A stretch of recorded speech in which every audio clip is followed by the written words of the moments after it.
కాళ్లలో నొప్పి, నరాల వాపు వంటి లక్షణాలతో బాధపడుతున్నారా? వెరికోస్ వెయిన్స్ లో అత్యాధునిక చికిత్స ఏవిస్ వాస్కులర్ సెంటర్.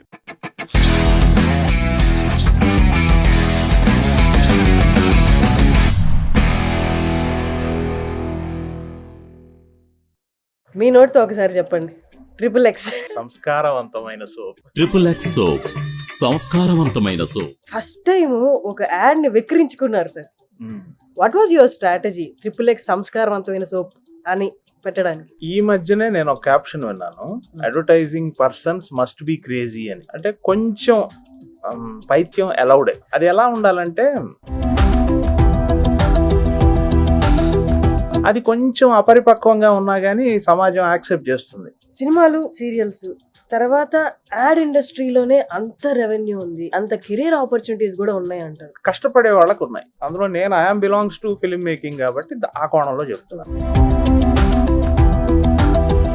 ఇదే చాలా గొప్ప కళ అని అనుకోవటం లేదు. సువర్ణ భూమికి విశ్వనాథ్ గారిని కన్సిడర్ చేయాలి. ప్రోడక్ట్కి వారి స్వభావం ఏదైతే ఉందో అది యాడ్ ఆన్ అవుతుంది అనేది కరెక్ట్గా మీరు చెప్తున్నప్పుడు, విశ్వనాథ్ గారు యాక్ట్ చేస్తున్నప్పుడు ఆ యాడ్ ఫిలింలో ఆయన రెస్పెక్ట్ అంతా టువర్డ్స్ ఆ ప్రోడక్ట్ మీదకి వెళ్ళింది. మాకు ఫిలిం మేకర్ తెలివి అక్కడే ఉండాలి. ఫిలిం మేకర్ ప్లేస్లో ఉన్నవాడు. ఆర్టిస్ట్ స్వభావం ఒకలా ఉంటుంది, ఆర్టిస్ట్ ఇమేజ్ ఒకలా ఉంటుంది, వీళ్ళు రాసుకునే కథ ఇంకోలా ఉంటుంది. అంటే ఇప్పుడు మేము ఒక సక్సెస్ఫుల్ యమున కిషోర్ గారిని చూస్తాం, బాగా ఎదురు దెబ్బ తగిలి అమ్మో నేను కోలుకుంటానా అన్న సిచ్యువేషన్ ఉందా? బిగినింగ్ లో బాగా ఇబ్బంది అయిందండి. ప్రతిరోజు ఏదో నిరాశ. యాడ్ అంటే కీప్ ఆన్ ఫైటింగ్ అండి. నమస్తే అండి. నాకు తెలిసి సినిమాలు కాకుండా రెగ్యులర్గా పాటలు పాడుకున్నాను అని ఏదైనా ఉంది అంటే అది ఓన్లీ అడ్వర్టైజ్మెంట్తోనే అనమాట. అడ్వర్టైజ్మెంట్ పాటలు పాడుకుంటూ ఉండేదాన్ని చిన్నప్పుడు, సినిమా పాటలు కాకుండా. ఆ తర్వాత క్రమక్రమంగా అడ్వర్టైజ్మెంట్ ఇండస్ట్రీ అనేది, యాడ్ ఫిలిమ్స్ ఎలా డెవలప్ అయ్యో మీ అందరికీ తెలుసు. కానీ ఎవరిని అడిగినా ఫస్ట్ ఈ క్యాప్షన్ ఫస్ట్ లైన్ చెప్తే సెకండ్ లైన్ వాళ్ళే చెప్పేస్తారు. ట్రిపుల్ ఎక్స్ సంస్కారవంతమైన సోప్. ఇది ఎప్పటికీ చెక్కు చెదరకుండా అలాగే ఎప్పుడు అడిగినా న్యూగా అనిపించేది. ఇవన్నీ డైరెక్ట్ చేసింది, ఇలాగే చాలా క్యాప్షన్స్ ఉన్నాయి. ఈ అంటే ఆల్మోస్ట్ ఒక 500+ యాడ్స్ క్రియేట్ చేసింది, డైరెక్ట్ చేసింది ఎవరో మీకు ఇప్పుడు పరిచయం చేస్తారు. మీ అందరికీ చూసిన వెంటనే వీరేనా అన్ని యాడ్ చేసి కెమెరా వెనక ఉంది అని అనిపిస్తుంది. యమున కిషోర్ గారు ఈజ్ విత్ us. నమస్తే సార్. నమస్తే అండి. ఎలా ఉన్నారు? బాగున్నానండి, మీరు ఎలా ఉన్నారు? నేను బాగున్నాను సార్. నేను ఇంటర్వ్యూకి వెళ్ళే ముందు ఇదైతే చెప్పాలి. మీ నోటితో ఒకసారి చెప్పండి. ట్రిపుల్ ఎక్స్ సంస్కారవంతమైన సోప్ అంటే మీరు ఇప్పుడు వచ్చారు కాబట్టి చెప్తున్నా. ఫస్ట్ టైం ఒక యాడ్ని విక్రించుకున్నారు సార్.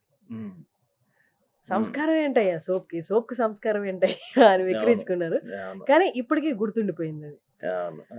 యాడ్ అనేది అలాగే ఉంటుందా సార్? యాడ్ క్యాప్షన్స్ అనేవి ఎట్లయినా ఆ ప్రోడక్ట్ జనాల్లోకి వెళ్ళిపోవాలి. అయితే అది ఎయిదర్ నువ్వు క్యాచీగా ఇలా లైన్స్ పెట్టడమా, లేకపోతే వాళ్ళకి రిపీటెడ్గా చూపించి వాళ్ళకి జనాల్లోకి తీసుకెళ్ళడమా, కానీ యాడ్ అనేది జనాలకి రీచ్ అయిపోవాలి, ప్రోడక్ట్ అనేది సేల్ అయిపోవాలి.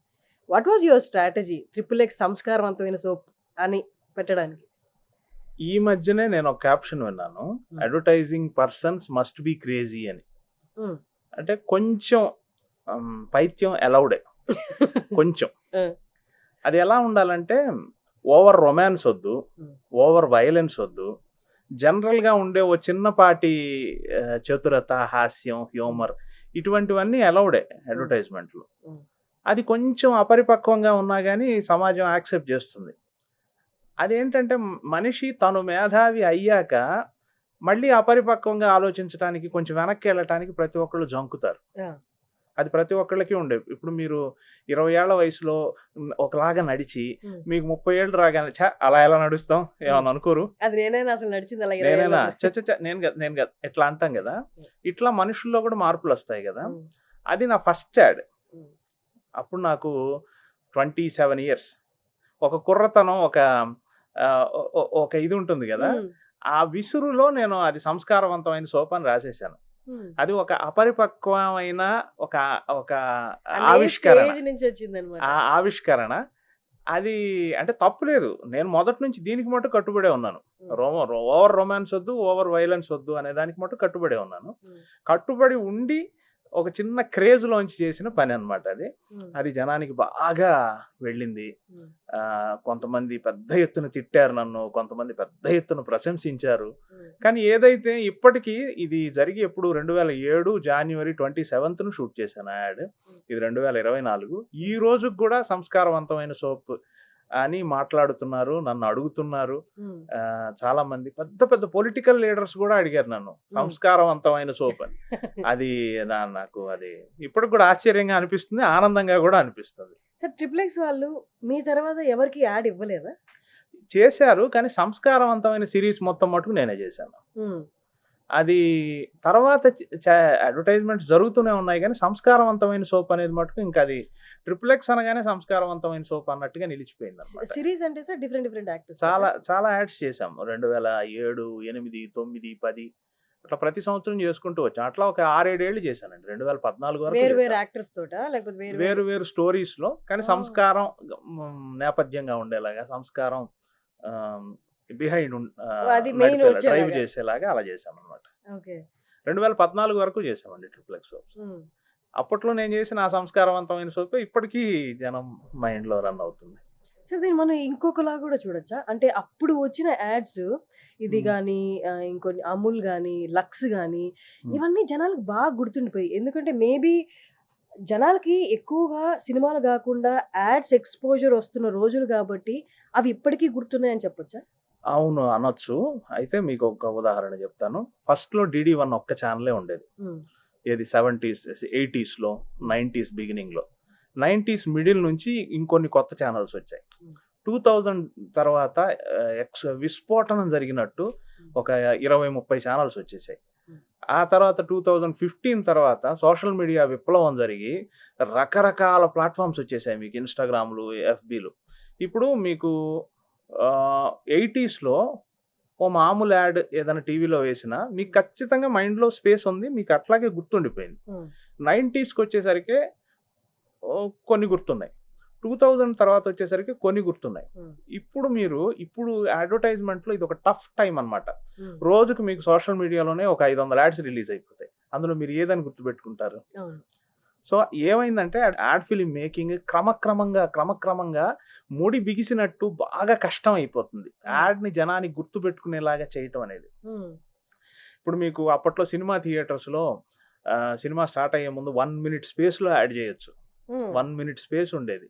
చార్మినార్ సిగరెట్లు అవి ఇవి వచ్చేవి, మనం చిన్నప్పుడు చూసే ఉంటారు మీరు. అది పోయి ఇప్పుడు ఎట్లా అయిపోయింది, నాన్ స్కిప్ 10 secondsలో చెప్పాలి, 5 secondsలో చెప్పాలి. 20 seconds అనేది మాక్సిమం లగ్జూరియస్ అనమాట మాకు ఇప్పుడు. ఒకప్పుడు 1 minute టైం ఎంజాయ్ చేసిన మేము 20 secondsలో కథ చెప్పేసేయాలి. అంటే మేము రాను మమ్మల్ని ఇంకా పదును పెట్టుకొని మమ్మల్ని ఇంకా సానబెట్టుకోవాల్సిన సిచ్యువేషన్ అనమాట మాకు. అందువల్ల ఏంటంటే మీరు అప్పట్లో ఏ కథ అయినా మీకు గుర్తుండిపోయింది. మీరు ఇన్ ద సెన్స్ ప్రేక్షకులు మీతో గుర్తు పెట్టుకునేలా చేయటం అనేది ఇప్పుడు చాలా కష్టంతో కూడుకుంది. ఇది సమాజంలో వస్తున్న మార్పులు ఈ క్రమక్రమంగా అడ్వర్టైజ్మెంట్స్ లో కూడా వస్తున్నాయి. సార్ కానీ సినిమాలు తర్వాత సీరియల్స్ తర్వాత యాడ్ ఇండస్ట్రీలోనే అంత రెవెన్యూ ఉంది, అంత మనీ ఉంది, అంత కెరీర్ ఆపర్చునిటీస్ కూడా ఉన్నాయి అంటారు? ఖచ్చితంగా ఉన్నాయి.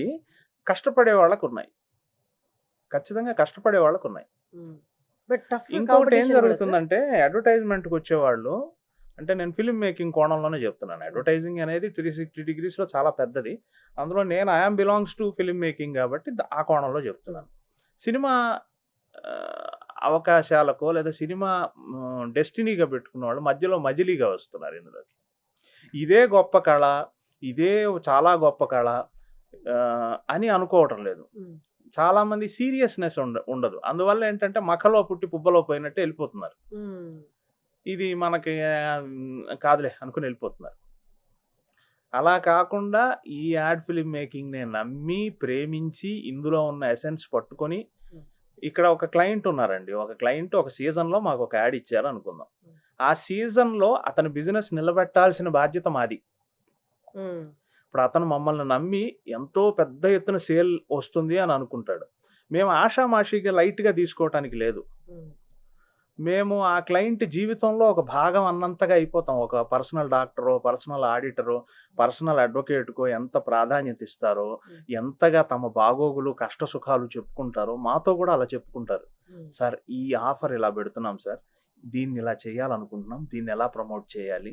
అన్నప్పుడు ఏంటంటే వాళ్ళ తాలూకు ప్రెషరు, వాళ్ళ తాలూకు కష్ట నష్టాల్ని పూర్తిగా మేము ఆవాహనం చేసుకొని పనిచేయాలి. ఇది లైట్ తీసుకొని వచ్చే వాళ్ళకి వర్కౌట్ కాదు. ఇది పూర్తిగా క్లయింట్‌ని ప్రేమించి అతని బాగే నా బాగు అనుకున్నప్పుడు అది వర్కౌట్ అవుతుంది. అందుకని కష్టపడి పనిచేసే వాళ్ళకి అడ్వర్టైజ్మెంట్‌లో చాలా ఛాన్సెస్ ఉన్నాయి. డెఫినెట్‌గా ఉన్నాయి. సినిమా ఇండస్ట్రీలో టాప్ 10 డైరెక్టర్స్ తీసుకుంటే ఆ టాప్ 10 డైరెక్టర్స్ ఒకగానొక టైంలో లేకపోతే రీసెంట్‌గా అయినా వచ్చి యాడ్ ఫిల్మ్ తీసి మళ్ళీ వెళ్ళి వాళ్ళు మూవీస్ చేసుకుంటారు. ఇది కాన్స్టెంట్‌గా ఎప్పటి నుంచో ఇదే ఇండస్ట్రీలో ఉన్న యాడ్ ఫిల్మ్ మేకర్స్‌కి ఏదైనా డిస్టర్బెన్స్ కానీ వాళ్ళ ఏం ప్రొఫెషన్ లేదు. ఏం లేదండి. వాళ్ళు ఏదో సరదాగా వచ్చి చేసుకొని పోవటమే కదా! ఏం లేదు. అంటే ఇక్కడ నేను ఒకటి చెప్తానండి. దేనికదే గొప్ప కళలు. సినిమా అనేది చాలా గొప్ప కళ. అడ్వర్టైజ్మెంట్ గొప్ప కళ. సీరియల్ గొప్ప కళ. నవల రాయటం, పద్యం రాయటం ఇలా దేనికి అది గొప్ప కళలు కదా! నవల రచయిత పద్యం రాస్తే రాయగలరేమో కానీ ఆ తాలూకు క్రాఫ్ట్‌మెన్‌షిప్ ఉండదు. ఎద్దనపూడి సులోచనారాణి గారితో విశ్వనాథ సత్యనారాయణ గారు చేసే పని చేయిస్తారా? ఇది కూడా దృశ్య మాధ్యమంలో కూడా అన్ని వెరైటీస్ ఉన్నాయి. చూడటానికి మీకు అన్ని ఫిలిమ్సే. యాడ్ ఫిల్మ్ వేరు, సీరియల్ వేరు, సినిమా వేరు. దేనికది సాధన చేసి దాంట్లో క్రాఫ్ట్‌మెన్‌షిప్ తెచ్చుకోవాల్సిందే తప్ప అంటే వాళ్ళు తక్కువ వాళ్ళు చేయలేరని కాదు మేము అంటాం. వాళ్ళ విద్వత్తు సినిమాలో ఉంది. వాళ్ళు ఆట విడుపుగా ఏదో యాడ్ చేసినంత మాత్రాన మాకు రెగ్యులర్ యాడ్ ఫిల్మ్ మేకర్స్‌కి వచ్చిన నష్టం ఏమీ లేదు. అది ఇంకా మా కళకి ఇంకా గౌరవం పెంచారనే అనుకుంటాం. బట్ ఏకోసారి బీయింగ్ యాడ్ ఫిల్మ్ మేకర్ ఈ ఇండస్ట్రీలో ఉండి ప్రొఫెషనల్ జలస్ ఎప్పుడు అనిపించలేదు సార్? ఎందుకయ్యా మా దాంట్లోకి వస్తారు, మీకు పెద్ద పెద్ద బడ్జెట్ సినిమాలు ఉన్నాయి కదా అని ఎప్పుడు అనిపించలేదు? వాళ్ళేం మమ్మల్ని సినిమాల్లోకి రావద్దని ఆపటం లేదు కదా! మేము వెళ్ళి ఏదో ఒక టైంలో చేయాలనే అనుకుంటాము, చేస్తాం కదా! కాబట్టి అదేం పెద్ద ఇదేం కాదండి. సినిమాల్లో యాక్ట్ చేసేవాళ్ళు అప్పుడప్పుడు సీరియల్‌లో యాక్ట్ చేయకూడదా? లేదా సీరియల్‌లో చేసేవాళ్ళు యాడ్‌లో చేయకూడదా? మీరు నన్ను అన్నారా? మీరు యాడ్స్‌లో యాక్ట్ చేశారు కదా! నా మీ దగ్గరే యాడే చేశారు. నేను చేశారు చేశాను. కదా! యా. సో అది ఏముంది అది సాదా ఆట విడుపు అనుకోవటమే అంతే.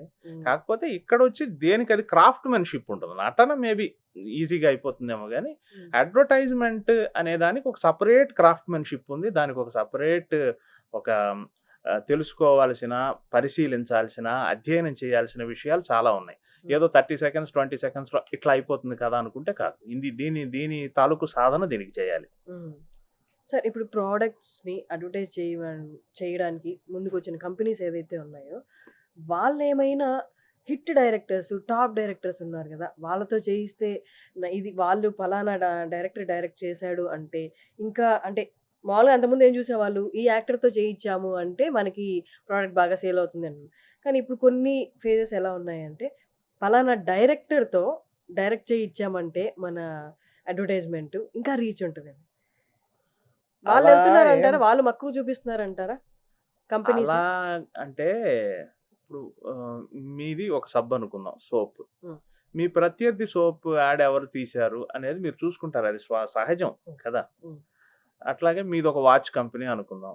మీకంటే కొంచెం పై ఎత్తున ఉన్న వాచ్ యాడ్ ఫిల్మ్‌ని ఎవరు డైరెక్ట్ చేశారు అని చూసుకుంటారు కదా! ఇది కూడా అంతే. ఇక్కడ కూడా ఏంటంటే పలాని సంస్థ యాడ్ హిట్ అయింది అంటే ఆ సంస్థకి ఎవరు యాడ్ చేశారు అని అట్లా చూసుకుంటారు. అందులో పెద్ద తప్పు కూడా ఏం లేదు. ఆ పద్ధతిలోనే నడుస్తుంది ఇక్కడ. హఠాత్తుగా సినిమా వాళ్ళొచ్చి చేయాలి అని ఏమి అనుకోరు. ఇప్పుడు అందరికీ మెచ్యూరిటీ, అందరికీ అవగాహన వచ్చేసింది. సినిమా కాకుండా అడ్వర్టైజింగ్ ఇండస్ట్రీ అనేది ఒకటుంది. యాడ్ ఫిల్మ్ మేకర్స్ అనే ఒక గ్రూప్ ఆఫ్ పీపుల్ ఉంటారు. వాళ్ళు యాడ్స్ చేస్తారు. వాళ్ళు రెగ్యులర్‌గా ఈ వ్యవహారం ఉంటుంది అని ఇప్పుడు అందరి క్లయింట్స్‌కి అర్థమైపోయింది. సో వాళ్ళు ప్రధానంగా చూసుకునేది ఏంటంటే వాళ్ళకంటే పై స్థాయిలో ఉన్న ప్రొడక్టో లేదా వాళ్ళ కాంటెంపరరీస్‌కో ఎవరు చేస్తున్నారు, ఆ శైలిలో చేయాలా లేకపోతే దానికి భిన్నంగా చేయాలా అట్లా ఫిల్మ్ మేకర్‌ని ఎంచుకుంటున్నారు. ఓకే. అంటే depending on the grading and hit ఫ్లాప్‌లు ఇక్కడ ఉంటాయి. హిట్ ఫ్లాప్‌లు మీన్స్ పలానా యాడ్ హిట్ అయిందంటే అట్లా వెతుక్కోవటం అన్నమాట. పలానా యాడ్ బాగా చేయలేదంటే అది పలాని వాళ్ళు చేశారు అది బాలేదులే వాళ్ళు వద్దులే అని కూడా అనుకుంటారు. హిట్ ఫ్లాప్ల సూత్రం ఇక్కడ కూడా ఉంది. ఓకే. అడ్వర్టైజ్మెంట్ అంటేనే కెమెరా ఫేసెస్, అంటే కెమెరా ముందున్న ఫేసెస్, హీరోస్, హీరోయిన్లు, యాక్టర్స్ అందరు కలిసి. బట్ బిహైండ్ కెమెరా పర్సన్స్ని, అంటే సింగర్స్ని, బాలసుబ్రహ్మణ్యం గారిని, సిరివెన్నెల సీతారామ శాస్త్రి గారిని, వీళ్ళని కన్సిడర్ చేసింది మీరేమో కదా సార్ ఫస్ట్ బిహైండ్ కెమెరా పర్సన్స్ని తీసుకురావడం అనేది? అది ఎందుకు అలా జరిగిందంటేనండి, నేను చిన్నప్పటి నుంచి ఈ మ్యూజిక్ వైపు నాకు ఆకర్షణ చాలా ఎక్కువ. Lyric writers, singers, music directors ఇటువంటి వాళ్ళ పట్ల నాకు ఒక ప్రత్యేకమైన గౌరవభావం, ప్రత్యేకమైన ఒక ప్రేమ. ఆ క్రమంలో ఏంటంటే నా వ్యక్తిగత అభిరుచి కూడా తోడై ఉండొచ్చు. ఇప్పుడు పి సుశీల్ గారితో మొన్న ఈ మధ్య యాడ్ చేశాము. నిత్యా మేనన్ అండ్ పి సుశీల్ గారు, కాంటినెంటల్ కాఫీ అని. సుశీల్ గారు బాగా పెద్దవారు అయిపోయారు, 87 సంవత్సరాలు. కానీ నాకు ఎలా అయినా ఆవిడతో పని చేయాలి అని ఒక విపరీతమైన కోరిక. వెళ్ళి అమ్మ ఇలా చేస్తాను, నేను అడ్వర్టైజ్మెంట్స్ ఏంటయ్యా అన్నా కానీ, కాదమ్మా ఇలా చేస్తే బాగుంటుంది, మీరు ఇలా కూర్చుని ఉంటారా, అమ్మాయి మీ ముందు పాట పాడుతుంది, సంథింగ్ అట్లా ఏదో చెప్పి ఇచ్చేసాం. ఇది నా పర్సనల్ అభిరుచి వృత్తి మీద రిఫ్లెక్ట్ అయింది.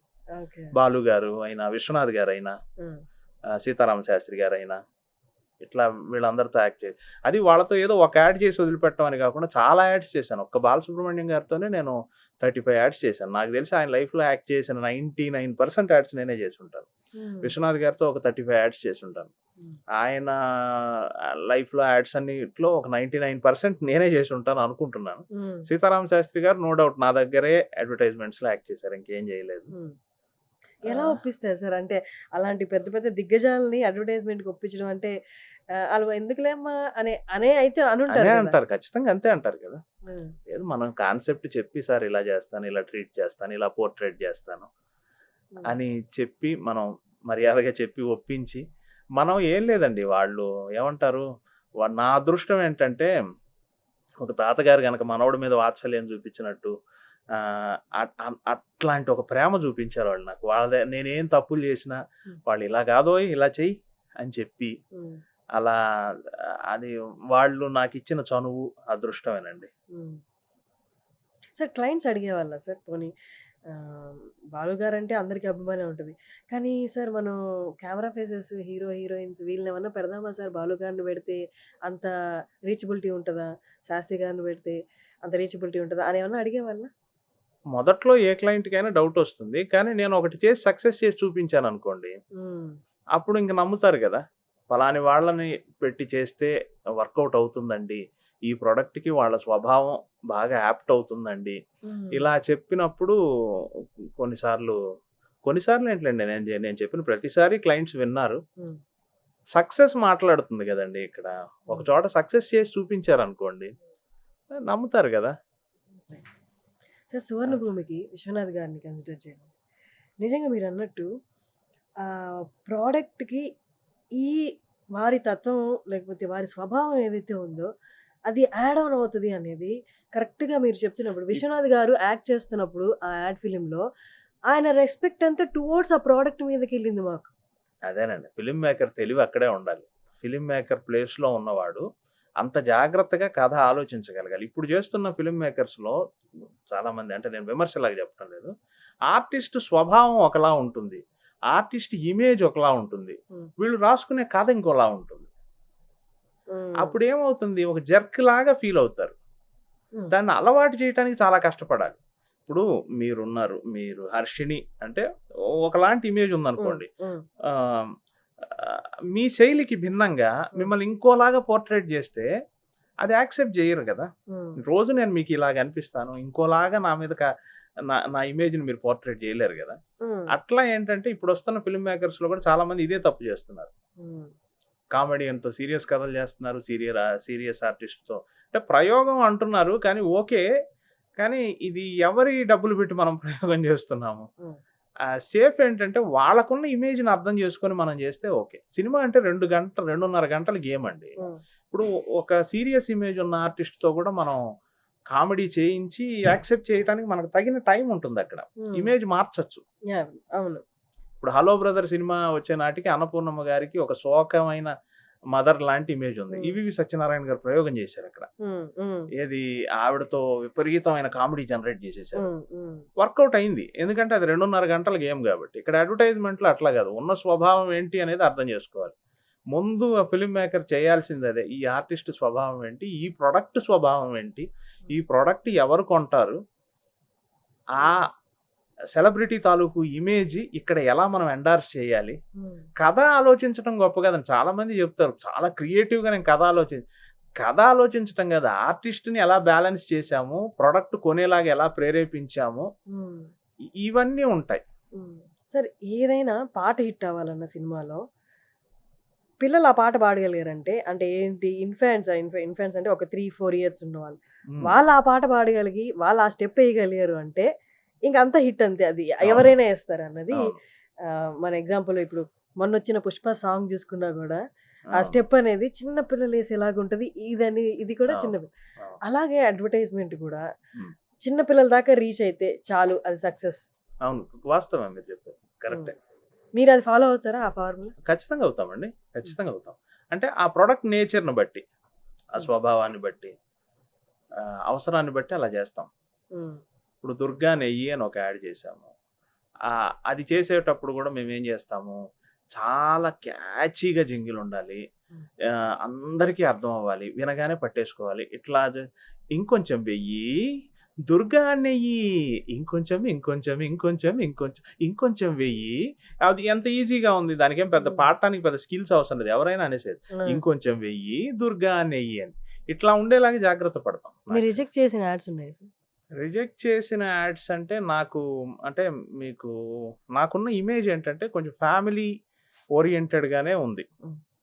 నా దగ్గరకు వచ్చేవాళ్ళు సహజంగానే ఒక ఎఫ్ఎంసీజీ ప్రొడక్ట్లు మీన్స్ ఉప్పులు, పప్పులు, టీ పొడులు, కాఫీ పొడులు, ఇట్లాంటివే ఎక్కువ మంది వస్తారు. లేదా ఓ రియల్ ఎస్టేట్ సంథింగ్ ఇట్లాంటివే ఎక్కువ మంది వస్తారు. కాబట్టి నాకు రిజెక్ట్ తగిన ప్రొడక్ట్లు ఏ కాండమ్స్ అట్లాంటివి అట్లా ఎప్పుడు రాలేదు. అంటే తప్పని కాదు, అది చేయనని కాదు. కాబట్టి నాకు రిజెక్ట్ చేసినవి ఎట్లా చేశానంటే డేట్ లేక, అట్లా. ఇప్పుడు ఉదాహరణకి నేను ఏదో షూట్లో మద్రాసులో ఉంటాను, ఒక క్లయింట్ ఎవరో ఫోన్ చేశారు, అప్పట్లో ఇలియానా డేట్ రేపే ఇచ్చారండి, వచ్చి షూట్ చేయగలరా అంటారు. ఇంక చేయలేం కదా, అది సార్ నాకు చేయాలనే ఉన్నారు, చేయలేను సార్. అట్లా రిజెక్ట్ చేసిన సందర్భాలే తప్ప ఇలా చేసిన సందర్భాలు నాకైతే ప్రస్తుతానికి గుర్తుకు రావటం లేదు. అంటే కొన్ని సెక్షువల్ మెడిసిన్ ఉంటుంది, సెక్షువల్ లైఫ్ ఇంక్రీజ్ చేసుకోవడానికి. ఇప్పుడు చాలా మార్కెట్లో చాలా వినిపిస్తున్నాయి. అలాంటి ప్రోడక్ట్స్ మీ దగ్గరికి వచ్చాయా సార్? అలా లేదా ఇన్ కేస్ ఫ్యూచర్లో వస్తే మీరు చేస్తారా? చెయ్యనండి. అంటే సమాజానికి చెడు చేసేవి ఏమీ చెయ్యను. ఇంతవరకు అయితే చేయలేదు నేను. అటువంటి మెడిసిన్ ఏమీ చేయలేదు. మామూలుగా ఇదేమంటారు, ఈ విటమిన్లో ఇట్లా ఏదన్నా వస్తే ఓకే, కానీ సహజంగా అటువంటివి ఏదన్నా వచ్చినా అవి గట్టిగా సర్టిఫై చేసి ఉంది అని నమ్మకం కలిగితేనే చేస్తాను. ఉంటాయి కదా, దానికి సంబంధించిన అథారిటీస్ ఎవరో ఉంటారు కదా, వాళ్ళు ఎవరన్నా అథెంటికేటెడ్గా చెప్పి ఇట్లా ఓకే అంటే అప్పుడున్న పరిస్థితులను బట్టి ఎంక్వైరీ చేసుకునే చేస్తాను. ఇప్పుడు వీలున్నంత వరకు మన వల్ల సమాజానికి చెడు జరగకుండానే చూసుకోవాల్సిన బాధ్యత ఉంది కదా.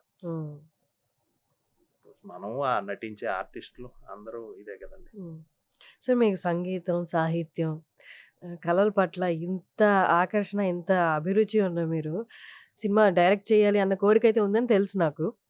1-2 సార్లు ఛాన్స్ వచ్చింది నాకు, 2014, 12 ఆ టైంలో అంతా.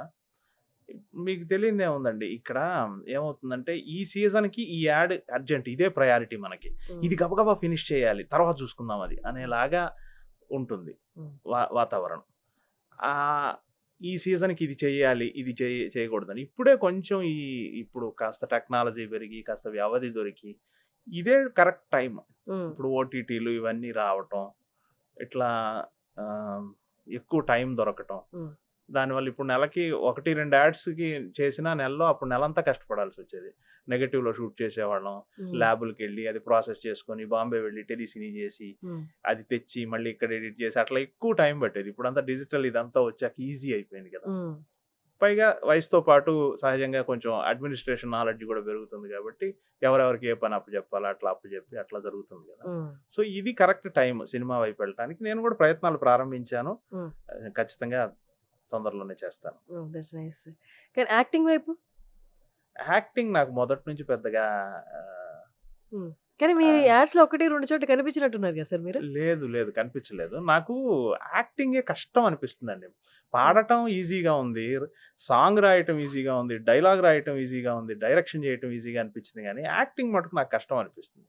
ఎందుకో నాకు ఇప్పటికి కూడా ఒక ఆర్టిస్ట్ టైమింగ్లో మనం ఒక టైమింగ్లో కరెక్ట్గా ఫ్రేమ్ ఎంటర్ అవుతారు చూడండి, నాకు అది ఇప్పటికి కూడా అర్థం కాదు.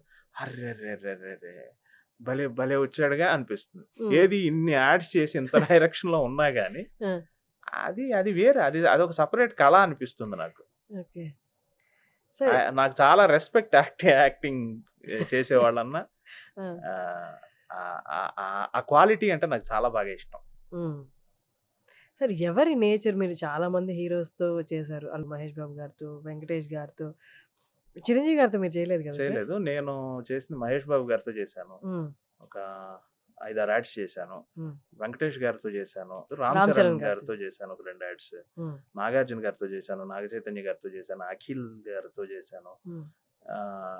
ఎవరి నేచర్ ఇష్టం అంటారా? ఎవరి నేచర్ మీకు అబ్బురపరిచేలా ఉంది? ఏంటి ఇట్లా ఉండి కూడా వీళ్ళకి ఇంత ఇంత నేచర్ ఉందా? ఇంత వెంకటేష్ గారు ఆయన స్పిరిచువాలిటీ, ఆయన మాట్లాడే లోతైన విశ్లేషణ, మనం బిత్తరపోతాం. అది అసలు ఇంత ఆధ్యాత్మికత ఒక మనిషిలో ఎలా ఉంటుంది అనిపిస్తుంది.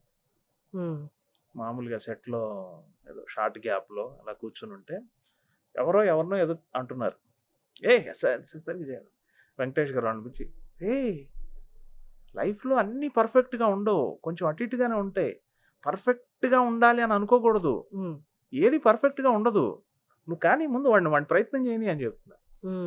చిన్న లైట్ బాయ్ దగ్గర కూడా ఆధ్యాత్మికత తెచ్చి కవర్ అది నరాల్లో ఉంటే గానీ అంతే కదా. లైఫ్ లో ఏది 100% పర్ఫెక్ట్ గా ఉండదు కదా. 100% పర్ఫెక్షన్ సాధించాలి అంటే మనకి ఈ లైఫ్ సరిపోదు, కొంచెం అటో ఇటో అవుతుంది. దానికోసం అక్కడే బ్లాక్ అయిపోయి ఆగిపోకూడదు కదా. ఆ క్వాలిటీ ఆయన దగ్గర నాకు చాలా ఆశ్చర్యం అనిపించింది. విశ్వనాథ్ గారి డైరెక్షన్ అనేది ఇప్పటికీ ఈ జనరేషన్ కూడా పర్టికులర్గా వారి మూవీస్ అన్ని వరుసపెట్టి అలా చూస్తే అసలు ఎలా తీశారు అప్పట్లో ఈ సినిమాలు, ఇంత మీనింగ్ వచ్చేలా అనిపిస్తుంది. ఆయనతో మీరు యాడ్ చేశారు, ఆయన మూవీస్ అన్ని చూసి ఆయన మీద ఒక ఒపీనియన్ ఫామ్ అయి ఉంటుంది కదా. ఆ ఒపీనియన్ తోటి మీరు ఆయన్ని డైరెక్ట్ చేస్తుంటే మీకేమనిపించింది? ఆ ఒపీనియన్ కరెక్టా, లేకపోతే ఆ ఒపీనియన్ మించి ఉన్నారు ఈయన అని అలా ఏమన్నా అనిపించిందా? ఆ ఒపీనియన్ మించే ఉన్నారండి ఆయన దగ్గర నిమిషం నేర్చుకోవచ్చండి మనం. ఆయన అసలు ఒక ఎమెచ్యూర్ స్టేజ్లో వెళ్ళి అడిగాను, సార్ నా యాడ్లో యాక్ట్ చేస్తారా అంటే ఆయన యాక్ట్ చేస్తాను అంటాం. ఇప్పటికి కూడా అది ఎలా జరిగిపోయిందో అలా జరిగిపోయింది. ఆ తర్వాత వరుసగా ఒక 35 యాడ్స్ షూట్ చేశాను ఆయనతో. ఆయన వాత్సల్యం అండి మన పట్ల వాళ్ళు కురిపించిన ప్రేమ అనుకోవాలంతే. ఎన్ని చెప్తారు ఆయన ఊరికే నా షాట్ వచ్చినప్పుడే నేను డైరెక్టర్, మిగతా టైంలో అంతా ఆయన పాదాల దగ్గర కూర్చుని అవి ఇవి ఒక్కోసారి విసిగించేవాడిని కూడా. నేను అడిగే క్వశ్చన్స్కి వాళ్ళు గుర్తు తెచ్చుకొని చెప్పలేక ఈ సీనియర్లు ఎవరు కనపడ్డా కానీ నాకు అదొక గుణం అనమాట. వాళ్ళని ఒక ఇంటర్వ్యూయర్ లాగా వాళ్ళ దగ్గర కూర్చుని, సార్ ఇది అలా చేశారు కదా, అది అలా ఎట్లా చేశారు సార్, అది ఎక్కడ సార్, అది ఇట్లా అడిగి విసికించేస్తూ ఉంటాను. చాలా నేర్చుకున్నానండి విశ్వనాథ్ గారి దగ్గర. నేను ఊరికే ఆయన నా సెట్లో సెలబ్రిటీ లాగా వచ్చి నేను డైరెక్టర్ లాగా అలా ఉన్నా, ఆ పని జరుగుతూ ఉన్నా, విడిగా ఆయన చెప్పే చాలా విషయాలు. ఇప్పుడు ఉదాహరణకి ఇలా కూర్చున్నావు అనుకోండి, కిషోర్ నువ్వు ఇలా కూర్చోమన్నావు కదా, ఆర్టిస్ట్కి ఇలా కూర్చోవచ్చుగా అనిపిస్తుంది, కాకపోతే అక్కడ నీకు స్థాన బలం ఉంది కాబట్టి నువ్వు చెప్పింది వింటాడంతే అంటారు. వాస్తవమే కదా. ఇప్పుడు లెన్స్కి తగ్గట్టుగా నేను అడ్జస్ట్ అయ్యి ఇలా కూర్చుంటే ఏమి, కాకపోతే అక్కడ మీరు డిసైడ్ చేసి ఆ పాత్ర తాలూకు ఒక స్వభావం మీకు మైండ్లో ఫిక్స్ అయింది కాబట్టి మీరు చెప్పింది నేను వింటా. ఓహో ఆయన అలా కోరుకున్నాడు కాబట్టి అని అలాగే కూర్చుంటాను. ఇలా చిన్న సింపుల్ విషయాలు ఆయన ఎన్ని చెప్పారోనండి. ఎప్పుడు ఆ పాత్రకు అనుగుణంగానే ఆ పాత్రలాగే ఆలోచిస్తారు కదా సార్. అవును ఆ పాత్రలాగే మాట్లాడతారేమో. అవును, ముందు ఆయన రిహార్సల్ చేసుకుంటారు. ఆయన డైరెక్షన్ చేసే టైంకి నేను లేను కానీ నేను కెరియర్ స్టార్ట్ చేశాక ఆయన శుభప్రదం అనే ఒక సినిమా తీసినట్టున్నారు. ఆ సెట్‌కి ఎప్పుడు వెళ్ళా. శుభప్రదం డిస్కషన్స్ అప్పుడు ఆయన కలవటానికి అప్పుడప్పుడు వెళ్ళేవాడిని. నేను 2007 నుంచి చేస్తున్నాను. 2007 డిసెంబర్‌లో ఆయనతో ఫస్ట్ యాడ్ చేశాను. వచ్చిన ఇయర్‌లోనే నాకు అవకాశం వచ్చింది. నాకు తెలిసి మొదటి 10 యాడ్స్‌లోనే విశ్వనాథ్ గారిని డైరెక్ట్ చేసే అవకాశం వచ్చింది నాకు. అంటే మిమ్మల్ని చూసి మీరు ఎప్పుడైనా ఆశ్చర్యపడతారా? అసలు ఏంది నిజంగా ఇంత అదృష్టవంతురా? నిజంగా అండి. ఏమి నా అదృష్టం ఈ జన్మలోనే నాకు ఇంత ఈ పెద్ద హీరోస్, పెద్ద హీరోయిన్స్ ఇటువంటి వాళ్ళతో వర్క్ చేయటం ఓకే. డైరెక్టోరియల్ లైఫ్‌లో అది జరిగేదే ఓకే. కానీ విశ్వనాథ్ గారు, బాలు గారు, శాస్త్రి గారు. సీతారామ శాస్త్రి గారు, మంగళంపల్లి బాలమురళీకృష్ణ గారు, పి. సుశీల గారు ఇటువంటి వాళ్ళందరితో కూడా నేను కలిసి పనిచేశాను అని నాకు అది అది ఏదో పుణ్యం చేసుకొని ఉంటాను అని అనిపిస్తుంది. బాలీవుడ్‌లో సార్? బాలీవుడ్‌లో శ్రీదేవి గారితో చేశానండి. శ్రీదేవి. శ్రీదేవి గారితో ఒక 3 యాడ్స్ చేశాను. అది కూడా ఒక మంచి వండర్‌ఫుల్ ఎక్స్‌పీరియన్స్. బాంబేలోనే షూట్ చేశాను. Amazing sir. సార్ ఇప్పుడు కరెంట్ రైట్ నౌ ట్రెండింగ్ ఏంటి అంటే ఇన్‌స్టా ఇన్‌ఫ్లుయెన్సర్స్. సినిమాల్లో అంటే వాళ్ళకున్న ఫాలోయింగ్‌ని ఇటు డైవర్ట్ చేయడానికి, సినిమాకి తీసుకురావడానికి, టికెట్స్ కట్ అవ్వడానికి, ఇంకా బిజినెస్ పర్స్పెక్టివ్‌లో మాట్లాడాలంటే రీచబిలిటీ ఉంటది అని. సినిమాల్లో కనిపిస్తున్నారు, టీవీ షోస్‌లో కనిపిస్తున్నారు, సీరియల్స్‌లో కనిపిస్తున్నారు. యాడ్స్ వాళ్ళు డైరెక్ట్‌గా ఇన్‌స్టాలో రీల్స్ చేసి వాళ్ళే పెడుతున్నారు. అడ్వర్టైజ్‌మెంట్‌గా కొంతగా కనిపిస్తున్నారు. మీరు సీరియల్ యాక్టర్స్‌ని మీ యాడ్స్‌లో ఇంట్రడ్యూస్ చేశారు. సింగర్స్‌ని తీసుకున్నారు, డైరెక్టర్స్‌ని తీసుకున్నారు. ఇన్‌ఫ్లుయెన్సర్స్‌ని తీసుకునే ఆలోచన ఉందా? అదేం లేదు తీసుకోవచ్చండి. దానికేముంది. ఇన్‌ఫ్లుయెన్సర్స్‌తో కూడా చేశాము. నాకు టక్కున గుర్తుకు రావట్లేదు గానీ ఇన్‌ఫ్లుయెన్సర్స్‌ని కూడా చాలా మందిని చేశాము. అవునా? ఓకే. ఇన్‌ఫ్లుయెన్సర్స్ గురించి ఒక మాట చెప్పాలి. కొన్ని ఐడియాస్, కొన్ని థాట్స్ వాళ్ళు చేసేవి ఒక్కోసారి షాక్ అన్నమాట. అరే! వీళ్ళకి ఈ ఐడియా భలే వచ్చిందే. అమ్మో! మనమే పెద్ద క్రియేటివిటీ అనుకుంటున్నాం. అరే! భలే చేశారే అని అనిపించేలాగా కూడా కొన్ని వస్తున్నాయి. చాలా మంచి ధోరణే ఇది. అండ్ ఇన్‌ఫ్లుయెన్సర్స్‌ని తీసుకోకూడదని ఏం లేదు. దానికి తగిన కథ అట్లా ఉన్నప్పుడు ఖచ్చితంగా తీసుకొని వెళ్తాం ముందుకు. అదేం లేదు. ఒక రకంగా మన టీవీసీ వీళ్ళంతా కూడా మీరంతా కూడా ఇన్‌ఫ్లుయెన్సర్సే కదా! అసలు ఆ మాటకొస్తే సినిమా హీరోలు కూడా ఒక రకమైన ఇన్‌ఫ్లుయెన్సర్సే. వాళ్ళు ఇన్‌స్టాగ్రామ్‌లో కాదు సినిమా తెర ద్వారా ఇన్‌ఫ్లుయెన్స్ చేస్తున్నారు. యాహ్! కానీ వీళ్ళని కన్సిడర్ చేసేటప్పుడు వాళ్ళు ప్రీవియస్ వర్క్‌ని మనం అసెస్ చేయలేం కదా సార్. మేబీ వాళ్ళు ఇప్పుడు రైట్ నౌ ట్రెండింగ్‌లో ఉన్న అంటే అందరూ నిషేధించాలి బెట్టింగ్ యాప్‌లు అనేది ఒకటి నడుస్తుంది. వాళ్ళు అవి కూడా చేసి ఉండొచ్చు. లేకపోతే వాళ్ళ ప్రొఫైల్ ఇన్‌ఫ్లుయెన్సర్ దేంట్లో ఇన్‌ఫ్లుయెన్సర్? ఏ విషయంలో ఇన్‌ఫ్లుయెన్సర్? కుకింగ్‌లోనా? లైఫ్ స్టైలా? అనేది ఉంటది కదా! అదే మంచి ఇన్‌ఫ్లుయెన్సర్స్ ఆ ప్రొడక్ట్‌కి తగిన వాళ్ళని తీసుకోవటం. ఇప్పుడు మీరు ఎఫ్ఎంసీజీ ప్రొడక్ట్ ఒక టీనో లేకపోతే కాఫీయో చేస్తున్నారంటే వంటల్లో పాపులర్ అయిన ఇన్‌ఫ్లుయెన్సర్స్‌ని తీసుకొని చేయొచ్చు. అది తప్పేం లేదు. కానీ ఇంకా అక్కడ దాకా రాలేదు. ఇంకా సినిమా ఆర్టిస్టులు దగ్గరే ఆగి ఉంది. మీరన్నట్టు రావచ్చు. వచ్చినా మంచిది. ఎంకరేజ్ చేయదగిన పరిణామమే. టీవీ యాడ్స్, థియేటర్ యాడ్స్ ఉండేవి. మనకి యూట్యూబ్ స్టార్ట్ అయిన దగ్గర నుండి ఈ యాడ్స్ అనేవి స్టార్టింగ్‌లో మనకి 30 సెకండ్స్, 60 సెకండ్స్ యాడ్స్ కూడా ఉండేవి. ఇప్పుడు 15 సెకండ్స్ మినిమమ్ 15 సెకండ్స్ అనుకుంటా. 6 సెకండ్స్ యాడ్స్ కూడా ఉన్నట్టున్నాయి కదా సార్? స్కిప్, నాన్ స్కిప్ అవును. సో మీరు అక్కడ డైరెక్ట్ చేసి ఇప్పుడు fast moving world fast advertisements కూడా మనం స్కిప్ చేసే లోపే చెప్పేసేయాలి. అండ్ ఒక రోజుకి ఎన్ని వందల వేల యాడ్స్ ప్లే అవుతాయో మనం లక్షల్లో కూడా చెప్పొచ్చు. ఎవరు ఫోన్ చూస్తున్నా యాడ్ ఒకటి ప్లే అవుతుంది. అవును. అంటే ఇప్పుడు అక్కడ రెవెన్యూ, ఇక్కడ రెవెన్యూ, అక్కడ ఫిల్మ్ మేకింగ్, ఇక్కడ ఫిల్మ్ మేకింగ్ హ్యూజ్ డిఫరెన్స్. మీరు కోపపోవడానికి ఏమైనా టైం పట్టిందా? లేకపోతే how did you grab all this and అంటే అది కాలానుగుణంగా మారిపోవాలి. ఇప్పుడు నేను 2007లో వచ్చే టైంకి డిజిటల్ కెమెరాలు లేవు. నెగెటివ్ ఈ ప్రాసెసే నడుస్తుంది అప్పటికి. అప్పుడప్పుడే కొంచెంగా మారటం మొదలైంది. మొదట్లో ఒక 1 మినిట్ కథ చెప్పినా ఏమనేవాళ్ళు కాదు క్లయింట్స్. ఓకే. ఒక నిమిషంలో పర్వాలేదండి మేము మా ఊర్లో ఉన్న సినిమా థియేటర్స్ అన్నిట్లో వేసుకుంటాం. మాకు 1 మినిట్ వరకు అక్కడ అలౌ చేస్తున్నారంట. తర్వాత అది రాను 30 అయింది. ఇప్పుడు 20 అయింది, 15 అయింది, 10 అయింది. ఇప్పుడు మేము క్లయింట్‌కి చెప్పి సార్ ఒక 30 సెకండ్స్ యాడ్ చేద్దాం సార్ అని చెప్పి, ఈ ఉదాహరణకు చెప్తాను. లాస్ట్ యాడ్ నేను వాగ్ బక్రీ ఛాయ్ అని ఒక యాడ్ చేశాను, సుమ గారు యాక్ట్ చేశారు. మేము స్టోరీ చెప్పేప్పుడు 30 సెకండ్స్కి చెప్తాం, సార్ ఇది సార్ డైలాగ్, ఇక్కడ బ్రాండ్ విండో వస్తుంది, ఇక్కడ ప్రోడక్ట్ని చూపిస్తాం, ఇక్కడ కమ్బ్యాక్ డైలాగ్ ఇలా చెప్తాం. వాళ్ళు మాకు ముందే చెప్తారు, కిషోర్ జీ नहीं नहीं आप 20 सेकंड्स में लाइए, हमने पूरा 20 सेकंड्स का ही स्पेस बाई किया है मीडिया में.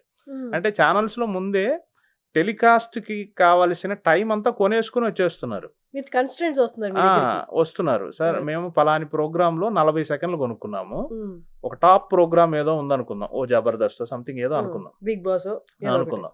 మాకు 40 సెకండ్ల స్పేస్ ఉంది సార్, 40 సెకండ్లలో మేము 2 20 సెకండ్స్ వేయగలం, లేదా 4 10లు వేయగలం. కాబట్టి మీరు మాకు 2 20లు చేసి ఇవ్వండి, అలాగే 4 10లు కూడా చేసి ఇవ్వండి అంటున్నారు. సో రిస్ట్రిక్టెడ్ అనమాట. ఎంత గొప్ప కథ అయినా మేము కరెక్ట్గా ఆ పారామీటర్స్లో కరెక్ట్గా అక్కడ కూర్చునేలాగా, ఆర్టిస్ట్ ఎక్స్ప్రెషన్ కూడా లెంగ్తీ ఎక్స్ప్రెషన్ కాకుండా, అమ్మ ఇక్కడ కొంచెం ఇలా అనేసి ఇట్లా ప్రిపేర్ అవ్వాల్సి వస్తుంది. ఈ పరిణామం రోజు రోజుకి మారుతుంది, ముందు ముందు ఇంకేం మారుతుందో కూడా తెలియదు. అంటే ఈ మార్పు అనేది తెలియకుండానే జరిగిపోతుందండి మాలో కూడా. 2007లో ఒకలాగా ట్రెండ్ ఉంది, 12లో ఒకలాగా ట్రెండ్ ఉంది, 15కి వచ్చేసరికి మారిపోయింది, 20కి వచ్చేసరికి మారిపోయింది, కరోనాలో ఒకలాగా ఉంది, కరోనా తరువాత ఒకలాగా ఉంది. సో ఇది మనకి తెలియకుండానే ఇంక ఇదే నమ్ముకొని నాకు సంబంధించినంత వరకు అయితే, నేను మనసా వాచా కర్మణ, మీరు నన్ను నిద్రలో లేపినా నేను యాడ్ ఫిలిం మేకర్నే అనే అనుకుంటాను. కాబట్టి నేను ఆ ట్రెండ్కి తగ్గట్టుగా ఎప్పటికప్పుడు మారిపోతూనే ఉన్నాను. అందుకే నాకు సెకండ్ ఇన్నింగ్స్ లేదు. నేను ఈ 17 సంవత్సరాల్లో పని చేయని టైమే లేదు. మహా అయితే ఏదైనా నా పర్సనల్ ఇప్పుడు ఏ కరోనా వచ్చి ఒక 1 year గ్యాప్ వచ్చి ఉండొచ్చేమో, ఎవరు పని చేయక, అంతే తప్ప నేను పని చేయని మంతే లేదు. నాకు కంటిన్యూస్ వర్క్ ఉంది. దానికి కారణం నేనేమనుకుంటా అంటే, అహంకారంతో చెప్పడం లేదు, కారణం ఏంటంటే ఎప్పటికప్పుడు ట్రెండ్కి తగ్గట్టుగా మారటం, ఎప్పటికప్పుడు కొత్త విషయాలు తెలుసుకోవటం. యాడ్ ఫిల్మ్ మేకర్కి ఉండాల్సిన ఫస్ట్ క్వాలిటీ ఇదేనండి, జనరల్ నాలెడ్జ్. జనరల్ నాలెడ్జ్, ఎప్పుడు ఏం జరుగుతుంది మన చుట్టూతా, ప్రజల భాషలో ఏం మార్పు వస్తుంది, శైలిలో ఏం మార్పు వస్తుంది, ఎమోషన్స్లో ఏం మార్పు వస్తుంది, చుట్టూతా ఉన్న పొలిటికల్ మార్పులు ఏంటి, తద్వారా జనంలో వస్తున్న మార్పులు ఏంటి, డైరెక్ట్ పొలిటికల్ అని కాదు, జనంలో వస్తున్న మార్పు ఏంటి, ఇట్లా ఎప్పటికప్పుడు ఒక శైలి మారుతుంది. ఇది హే డ్యూడ్ అని మీరు 15 ఏళ్ల క్రితం అనలా, ఇప్పుడు అంటున్నారు. ఇలా ఎప్పటికప్పుడు ఆ భాషకి, ఆ ఎమోషన్కి, అలా మనం వస్త్రధారణలు ఎలా మారిపోతున్నాయి, ఇవన్నీ మనం ఎప్పటికప్పుడు టెక్నికల్గా ఎలా తెలుసుకోవాలి. ఇప్పుడు నెగటివ్ నుంచి డిజిటల్ కెమెరాకు రాగానే కొన్నిసార్లు జడ్జిమెంట్లు తప్పయ్యేవి. డిజిటల్ కెమెరాల్లో కలర్స్ని లిఫ్ట్ బాగా చేస్తుంది. ఓ రెడ్ కలర్ అని షూట్ చేసి మనం పోస్ట్ ప్రొడక్షన్లోకి వెళ్తే ఆ రెడ్ బాగా పెరిగిపోయి ఉండేది. ఇదేంటి మాకు నెగిటివ్లో ఇలా జరిగేది కాదు కాబట్టి అవన్నీ రెడ్యూస్ చేసుకొని దీనికి తగ్గట్టుగా ఎలా టెక్నికల్ అప్డేషన్స్తో పాటు ఎమోషనల్ అప్డేషన్స్ కూడా తెలుసుకొని ఉండాలి. యాడ్ ఫిల్మ్ మేకింగ్ అంటే general knowledge, nothing but general knowledge. చుట్టూ ఉన్న సమాజాన్ని మనం ఎంత పరిశీలిస్తే మనం అంత మంచి యాడ్ ఫిల్మ్ మేకర్ కాగలుగుతాం. సో ఇఫ్ యూఆర్ కంఫర్టబుల్, ఇప్పుడు దాకా ఎన్ని యాడ్స్ చేశారంటే నెంబర్ చెప్పగలరా? 500 దాటి ఉంటాయండి ఖచ్చితంగా. నా లెక్క ఏంటంటే 17 సంవత్సరాలు అయింది నేను వచ్చి. 2007 జాన్యువరి నుంచి ఇది 2024 మిడిల్లో ఉన్నాం.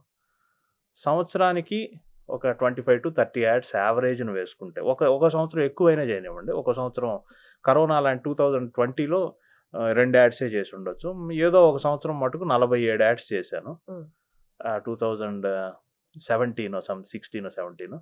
సో అట్లా మొత్తం మీద యావరేజ్ చూసుకుంటే 20 to 25 యాడ్స్ సంవత్సరానికి అని అనుకుంటే, ఈ 17 సంవత్సరాల్లో 500 యాడ్స్ దాటి ఉంటాయి అనేది నా అంచనా అండి. ఒకే రోజు 4 యాడ్స్ షూట్ చేసి ఉండొచ్చు, ఒకే రోజు 15 యాడ్స్ షూట్ చేసి ఉండొచ్చు, ఒకటే ప్రోడక్ట్ చేసి ఉండొచ్చు, ఒకే రోజు 25 యాడ్స్ షూట్ చేసి ఉండొచ్చు. ఈ మధ్య స్వర్గసీమ అని ఒక రియల్ ఎస్టేట్ యాడ్, ఆయన క్లయింట్ యాక్ట్ చేస్తారు కదా, చంద్రశేఖర్ గారు, ఆయనవి 2 రోజుల్లో 25 యాడ్ షూట్ చేశాం. కానీ అవన్నీ నేను ఒక యాడ్ కిందే అనుకుంటాను. 1 day is equal to 1 add అని నా దృష్టిలో అనమాట. 25 యాడ్ షూట్స్ అంటే 25 కాన్సెప్ట్స్. ఓ మై గాడ్, ఆయనే కదా సార్, అంటే గుర్రం మీద కూర్చొని. అవును, వారే. సో అవన్నీ నా దృష్టిలో కౌంట్ ఒకటి కింద. ఒక రోజు పని చేసామంటే ఒక యాడ్ గానే లెక్క వేసుకుంటాను. అలా చూసుకుంటే ఒక 500 యాడ్స్ దాటి ఉంటాయి అని నా అంచనా అండి. యూట్యూబ్‌లో కూడా అప్‌లోడ్ చేసినవి కొన్ని అప్‌లోడ్ చేయటం మర్చిపోయాము. బిగినింగ్ డేస్‌లో 2007, 8, 9 ఆ టైంలో అన్నీ అప్‌లోడ్ చేయలేదు. ప్రాపర్‌గా అప్‌లోడ్ చేసుకుంటూ వచ్చాము. ఒక 12 నుంచో ఏమో 2012 నుంచో ఏమో అప్‌లోడ్ చేసుకుంటూ మేకింగ్ వచ్చాము. అంటున్నారా? తయారు చేసిన యాడ్స్ గుర్తుండవు కదా! యాహ్! యాహ్! యాహ్! ఆ! ఆ! ఆ! Only add. అలా చూసుకున్నా ఒక 500 వీడియోస్ పైనే ఉన్నాయి. సో, అంతే అనుకుంటున్నానండి. 500 యాడ్స్. చంద్రశేఖర్ గారు ఇప్పుడు అసలు బాగా ఆయన ఒక టైంలో బాగా ట్రెండ్ అయ్యారు. ఆయన అవును. అన్ని ఆభరణాలు ధరించి అవును. అంటే ఈ లలిత జ్యువెలర్స్ ఆయన లేకపోతే డైరెక్ట్ ఓనర్స్ ఎవరైతే ఉన్నారో ఆ ప్రోడక్ట్ కానీ కంపెనీ కానీ వాళ్ళే వచ్చి వాళ్ళే ఫ్రంట్ ఫేస్‌గా ఉండి నేనే అడ్వర్టైజ్మెంట్‌కి ఫ్రంట్ ఫేస్‌గా ఉండడం అనేది ఒక ట్రెండ్ క్రియేట్ అయిందని చెప్పొచ్చు. ట్రెండ్‌తో పాటు వాళ్ళ కాన్ఫిడెన్స్ అండి అది. హ్మ్. వాళ్ళ మేము మా పనిలో ఇంత పక్కాగా ఉన్నామని చెప్పడం. హ్మ్. అది అది చాలా కస్టమర్‌కి ఒక నమ్మకాన్ని క్రియేట్ చేస్తుంది. హ్మ్. మీ పర్సనల్ డాక్టర్ ఉండి మీ గురించి అన్ని బాగోగులు తెలిసి మీతో రోజు మాట్లాడితే మీకు ఎంత ఆనందంగా ఉంటుంది. హ్మ్. అట్లా ఒక కంపెనీ ఓనరే డైరెక్ట్‌గా వచ్చి అలా చెప్తే, అలా చెప్పకపోతే తప్పు, వాళ్ళు మంచి ఇది కాదని కాదు నా భావన. హ్మ్. అలా చెప్పడం అనేది వాళ్ళని వాళ్ళు ఇంకొంచెం నమ్మకమైన ఒక జోన్‌లోకి తీసుకొస్తూ హ్మ్. చేసుకోవటం. అయితే అది కొంచెం కష్టమైన పని. యాక్టింగ్ ప్రతి నెల, 2 నెలలకోసారి అట్లా యాక్టింగ్ చేయడం, దానికి టైం కేటాయించడం, అది ప్రాక్టీస్ చేయడం అదంతా కొంచెం కష్టమైన పని. హ్మ్. కానీ అది మంచి పరిణామం అంటానండి నేను. కానీ ఆయన 25 యాడ్ షూట్స్ 16 అవర్స్‌లో 16 అవర్స్‌లో. 16 అవర్స్‌లో చేశారంటే అసలు ఓపికగా మెచ్చుకోవచ్చు సార్. ఆయన కసి అండి. ఆయన అన్ని గెటప్ చేంజెస్. ఒక్క యెస్. గెటప్ చేంజ్‌కి మనకి కనీసం 1 అవర్ పడతది కదా యెస్. సార్. యెస్. అవునండి. అవును. విగ్గులు మార్చుకోవాలి. ఆభరణాలు పెట్టుకోవాలి. ఇప్పుడు దుర్యోధనుడు గెటప్ ఉందనుకోండి. హ్మ్. ఇవన్నీ పెట్టుకోవాలి గదా! భుజకీర్తులు ఇవన్నీ హ్మ్. చాలా ఉంటాయి గదా! కిరీటాలు హ్మ్. అవన్నీ ఆ విగ్ అంతా మ్యాచ్ చేసుకోవాలి. అది కసి చేశారాయన. హ్మ్. నేను చెయ్యాలి, చెయ్యగలను. ప్రజల్లోకి ఎలా అయినా వెళ్ళాలి. నా కాన్సెప్ట్ తీసుకెళ్ళాలి. నా ప్రొడక్ట్‌ని తీసుకెళ్ళాలి. నాది ఇంత మంచి ప్రొడక్ట్ నేను అని ఆయన ఒక జనంలోకి తీసుకెళ్ళే ఒక నమ్మకాన్ని క్రియేట్ చేసే ఒక మంచి పనే అంటాను నేను. కానీ యాక్టర్స్ చేస్తారా సార్? ఆయన చేసినట్టు చేయరు కదా! చెయ్యగలరు. కానీ అవసరం ఏముంది? వాళ్ళు అట్లా చేయాల్సిన పరిస్థితి ఉంటే వాళ్ళు చేస్తారేమో. వాళ్ళ నార్మ్స్ ఏంటి సార్? యాక్టర్ వచ్చి ఒక ప్రొడక్ట్ ఒప్పుకున్నారు అంటే డేలో ఎన్ని కాన్సెప్ట్స్ చేస్తారు ఒక ప్రొడక్ట్ మీద? ఒకటో రెండో చేస్తారు పెద్ద ఆర్టిస్టులని. అంత ఎందుకు చేస్తారు? హ్మ్. చేస్తారేమో ఒకవేళ అవసరం అయితే. చెప్పలేం వాళ్ళు. యాహ్! అలా అలా జడ్జ్ చేయలేం గానీ చేయగలరేమో. యాహ్! చేయగలరేమో కాదు, చేయగలరు. అవసరమైతే చేస్తారేమో. ఓకే. సార్ నాకు తెలిసి తెలుగులో తెలుగు యాడ్ ఫిల్మ్ ఇండస్ట్రీ అని చెప్పండి. ఇన్ని యాడ్స్ డైరెక్ట్ చేసిన వాళ్ళు నాకు తెలిసి లేరు. ఖచ్చితంగా తెలుగు వరకు ఎక్కువ యాడ్స్ నేనే చేశాను అని కాన్ఫిడెంట్‌గా చెప్పగలను. నాకు ముందు చేసిన వాళ్ళు కూడా నా అన్ని యాడ్స్ చేసి ఉండరు. నా తర్వాత వచ్చిన వాళ్ళు కూడా నా అన్ని యాడ్స్‌కి ఇంకా రీచ్ అవ్వలేదు. సో, తెలుగు వరకు ఖచ్చితంగా నేను హైయెస్ట్ యాడ్స్ చేసిన యాడ్ ఫిల్మ్ మేకర్‌నే. అది అందులో ఏమీ డౌట్ లేదండి.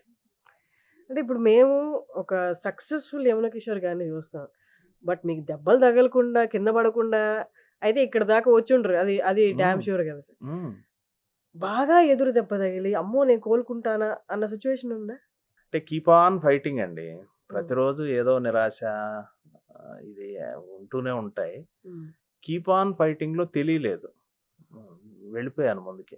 హ్మ్. బిగినింగ్‌లో బాగా ఇబ్బందయిందండి. బిగినింగ్‌లో యాడ్ అంటే బాంబేనే వెళ్లి చేసుకోవాలి అనే ఒక పరిస్థితి ఉండేది గదా! హ్మ్. అప్పుడు బాగా స్ట్రగుల్ అయింది. అది చాలా ఇబ్బందులు ఫేస్ చేశాను. అసలు సర్వైవ్ అవుతారనుకున్నారా ఈ ఇండస్ట్రీలో? యాడ్ ఫిల్మ్ ఇండస్ట్రీలో? అవుతాననే అనుకున్నానండి. అవుతాననే అనుకున్నా. యాక్చువల్‌గా నేను ఫస్ట్ యాడ్ చేసేటప్పటికి మా ఊర్లో గుంటూరులో ఉన్నాను. హ్మ్. మా ఊర్లోనే ఫస్ట్ యాడ్ ఛాన్స్ దొరికింది.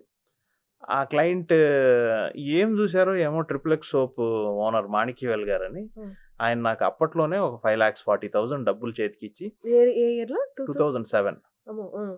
ఒక 5,00,000 డబ్బులిచ్చి మన కంపెనీకి యాడ్ చేసుకునిరా అని చెప్పారు. ఆయన మరి నాలో ఏం చూసారో అర్థం కాలేదు. నేను అప్పటికేదో గుంటూరులో చిన్న చిన్న యాడ్స్ షాప్స్ అవి షూట్ చేసుకునేవాడిని. హ్మ్. షూట్ చేసుకొని అంటే అక్కడ ఓపెనింగ్సా? షాప్ ఓపెనింగా? ఓపెనింగ్స్ కాదు, మామూలు ఒక షాప్. ఇప్పుడు మీదొక బట్టలు కొట్టు అనుకోండి ఉంది. ఉదాహరణకి, ఆ. హర్షిణి టెక్స్టైల్స్ అనుకోండి ఉదాహరణకి, మీ షాపుని చూపిస్తూ ఆ అరలు చూపిస్తూ మీ దగ్గర ఉన్న చీరలు చూపిస్తూ వెనక ఒక వాయిస్ ఓవర్ వేసి అక్కడ ఉన్న సినిమా థియేటర్స్ లో ఇంటర్వెల్ టైంలో సినిమా బిగినింగ్ టైంలో హర్షిణి టెక్స్టైల్స్ పట్టు ఫ్యాన్సీ ఇవి దొరుకుతాయి సంథింగ్ చిన్నప్పుడు వచ్చాయి కదా అట్లాంటి అవును ads. అవును అట్లాంటి యాడ్స్ చేసుకునే నాకు ఉమ్. కాన్సెప్చువల్ యాడ్ ఒక స్టోరీ చేసుకునిరా అని ఇవ్వటం అది నాకు ఆయన మహానుభావుడు నాలో ఏం గుర్తించారో 5 lakhs ఇచ్చి ఇదిగో ఒక మంచి కథ ఆలోచించి ఆ కథకు తగ్గట్టుగా యాడ్ చేసుకునిరా అని చెప్పారండి. అప్పుడే సూర్యవంశం అని ఒక సినిమా రిలీజ్ అయింది. సూర్యవంశం సినిమాలో వెంకటేష్ గారు పెన్ ఇంక్ ఇలా కొడతారు, కొట్టగానే వెళ్ళి ఒక చిన్నపిల్లాడి మీద పడుతుంది. బాబు చూడలేదని ఆయన ఏదో అంటారు, అంటే ఆయన పర్లేదులేండి అని చెప్పి వెళ్ళిపోతాడు. పక్కన ఉన్న ఎంఎస్ నారాయణ గారు ఎవరో ఆ పిల్లాడిని చూపించి అదే వెంకటేష్ గారు అంటారు, ఇంత మర్యాదగా ఉన్నాడంటే ఎంఎస్ నాయుడు ఎందుకు ఉండదండి మీ వంశమే మరి అని ఏదో అంటాడు. ఇది సీన్. క్లయింట్ అది నాకు ఇచ్చి ఇది నాకు బాగా నచ్చింది, దీన్ని మన ప్రొడక్ట్కి ఏమైనా యాడ్ లాగా రూపం మలచగలవా అన్నారు. ఏముందండి, ఓ కాఫీ హోటల్లో ఓ ఇద్దరు ఫ్రెండ్స్ కాఫీ తాగుతున్నారు, పెద్ద ఆయన చేతిలోంచి కాఫీ కప్పు ఒలికి కాఫీ వెళ్ళి ఓ చిన్నపిల్లాడి మీద పడింది. ఆ పిల్లాడు పర్వాలేదండి అని చెప్పి వెళ్ళాడు. అరే ఇంత చిన్న వయసులో ఎంత సంస్కారం అని అన్నారండి. ఎందుకు ఉండదండి, వాళ్ళ ఇంట్లో XXX సోప్ వాడతారని మార్చేద్దాం అని చెప్పాను. అలా సంస్కారవంతమైన సోప్ అప్రయత్నంగా నా నోటి నుంచి బాగుంది వెళ్ళి షూట్ చేసుకుని రాపని 5 లక్షల డబ్బులు ఇమీడియట్గా స్పాట్లో ఇచ్చేసారు ఆయన నాకు. మరి ఏమి చూసి ఇచ్చారో నేను అది వెళ్ళి మద్రాసు వెళ్ళే టైంకి నేను ఎవరి దగ్గర అసిస్టెంట్గా చేయలేదు. సో నాకు సినిమా పారామీటర్స్ ఏంటనేది తెలియదు.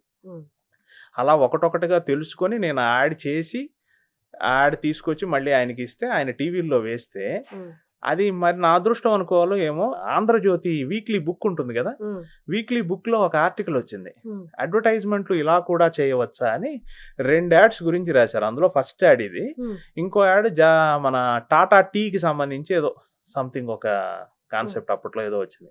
ఈ 2 యాడ్స్ ని ఆకాశానికి ఎత్తుతూ రాశారు. అక్కడతో ఏమైందంటే అందరూ నన్ను ఇతను ఎవరు ఎక్కడున్నాడు అని వెతకటం మొదలైంది. సో నాకు అర్థమైంది, ఓహో ఇందులో ఏదో ఫ్యూచర్ ఉంది, నేను షిఫ్ట్ అవటం బెటర్. అయితే షిఫ్ట్ అవ్వటానికి మళ్ళీ నాకు 2 సమస్యలు. షూటింగ్కి ఏమో మద్రాసు అలవాటు పడి ఉన్నా, అప్పటికే ఒక యాడ్ షూట్ చేసుకున్నాడు. వచ్చే క్లయింట్లు మేజర్ తెలుగు కదా, సో అప్పుడు ఏం చేశానంటే హైదరాబాద్ షిఫ్ట్ అయ్యి షూటింగ్ మద్రాసులో చేసుకొచ్చేవాడిని. అలా ఒక 6-7 ఏళ్ళు చేశాను. ఇంకా తర్వాత కాదు ఇది టైం బాగా కిల్ అయిపోతుంది అని చెప్పి ఇంకా పూర్తిగా హైదరాబాద్ మార్చి ఎప్పుడన్నా మద్రాసు వెళ్ళి షూట్ చేస్తున్నాను. అట్లాంటి చాలా స్ట్రగుల్స్ అండి, ఒకటి అని కాదు, చాలా దెబ్బలు, చాలా బాధలు. ఇప్పటికే కాంపిటీషన్ ఫీల్ అయ్యి మీ దాకా వచ్చి పక్కన వాళ్ళకి వెళ్ళిపోయినాయి ఉన్నాయి సార్? ఉంటాయండి డెఫినెట్గా. బాంబే ఫిలిం మేకర్స్ అంతా పోటీయే కదా, చెన్నై ఫిలిం మేకర్స్ అంతా పోటీయే కదా. మీకు ఎప్పుడు అనిపించలేదా మన వాళ్ళు ఎందుకు బాంబేకి వెళ్తున్నారు, మనం ఉన్నాం కదా ఇక్కడ అని అనిపించలేదా? అది ఎవరిష్టం వాళ్ళది కదా, దానికి మనం ఏం చెప్తాం.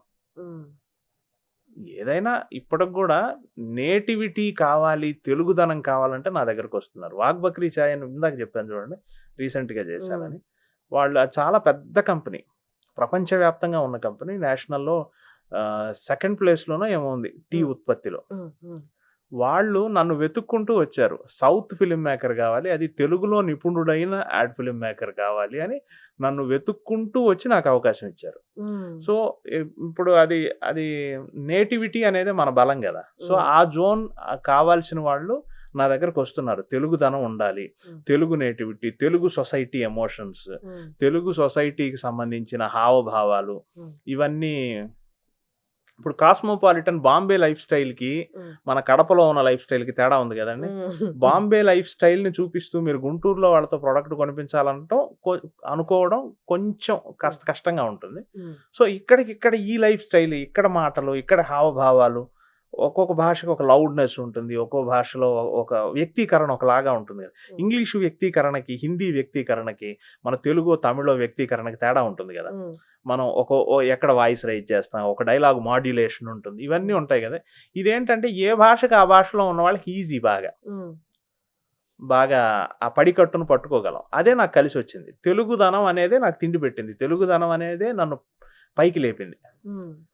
అందువల్ల నేషనల్ వాళ్ళు కూడా ఒక్కోసారి వచ్చి అవకాశం ఇస్తున్నారు. సార్ సుమా గారిని డబల్ హార్స్ మినపగుళ్ళకి తీసుకోవడం అనేది అంటే ప్రతి ఇంట్లో మినపప్పు రోజులేస్తే అవసరమైనది మన తెలుగు వాళ్ళకి. తెలుగు వాళ్ళ వరకు తీసుకుంటే ఖచ్చితంగా అవసరమైంది. ప్రతి బ్రేక్‌ఫాస్ట్ కూడా దాంతోనే తయారవుతుంది. అలాంటి దానికి సుమా గారిని రిక్రూట్ చేసుకోవడం అనేది అండ్ సుమా గారికి రిక్రూట్ చేసుకున్న తర్వాత ఆ ప్రోడక్ట్ ఓనర్ ఎవరైతే ఉన్నారో ఆయన ఎక్స్‌పెక్ట్ చేసినంత సుమా గారిని పెట్టుకుంటే ఎంత రిజల్ట్ వస్తదో ఎక్స్‌పెక్ట్ చేసినంత వచ్చిందా సార్? 10 రెట్లు వచ్చిందండి. హ్మ్. డెఫినెట్‌గా. సుమ గారు ఏంటంటేనండి, one Jack for many trades అన్నట్టు ఆవిడ దేనికైనా సరిపోతారు. హ్మ్. సుమ గారి బ్రాండ్ ఇమేజ్‌ని మీరు కంప్యూటర్‌కి ఎండార్స్ చేయొచ్చు, టీ పొడికి ఎండార్స్ చేయొచ్చు. హ్మ్. ఒక విల్లా కొనిపించడానికి ఎండార్స్ చేయొచ్చు, ఓ ఫుట్‌వేర్‌కి ఎండార్స్ చేయొచ్చు. అట్లాంటి ఒక ఒక ఒక live family kind of image కదా! హ్మ్. సో, సుమ గారిని ఎలా అయినా మనం మౌల్డ్ చేసేసుకోవచ్చు. ఏ ప్రొడక్ట్‌కైనా ఈజీగా చెప్పేసేయొచ్చు. సో, అందువల్ల సుమ గారితో కూడా నేనే ఎక్కువ యాడ్స్ చేశాను. నాకు తెలిసి ఒక 40 యాడ్స్ సుమ గారితో చేసుంటాను. హ్మ్. మేబీ సుమ మేడంతో చేసిన ఫిల్మ్ మేకర్స్‌లో అత్యధిక యాడ్స్ ఆవిడతో చేసింది బహుశా నేనే అయ్యుంటాను. హ్మ్. అండ్ తెనాలి డబుల్ హార్స్‌కే దగ్గర దగ్గర ఒక 15 యాడ్స్ చేసుంటాం ఆవిడతో.